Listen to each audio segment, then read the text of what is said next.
Hey everyone, I wanted to explain to you how to set your stretch goals for your students and explain a few things that have been very confusing for many teachers. When you log into NWEA and you go to your student profile, you're going to click all of your information and you're going to view student. This is my child, so it's okay. Once you're here, you're going to go to growth goals and expand this box.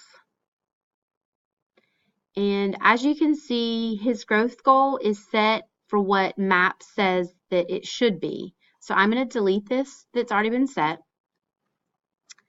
And we want a stretch goal of the growth percentile at 70. So I'm going to type in 70. And notice that it changes what MAP said from a 197 to a 199. And that's 11 points growth. So keep that in mind. Okay, next what I'm going to do is I'm going to scroll down here to set goal. Nothing happened, but I want to scroll back up and show you. I want you to notice it's still at what MAP said at 9, projected growth at 9 points, but it actually saved our set goal to what we wanted at 199.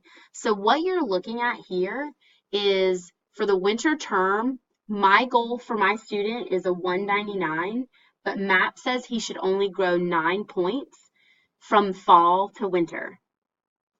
What's happening is some of y'all are looking at this and saying nothing's changed. Or if you click set goal and click it a second time, it says overwrite, and I want to show you that. So now I'm going to overwrite the goal, and I want to show you what happened. It set it back to MAP. And the reason why it's set for MAP's goal and MAP's projected growth is because MAP automatically, when you go down here to set the goal, look at this, it reset the points here.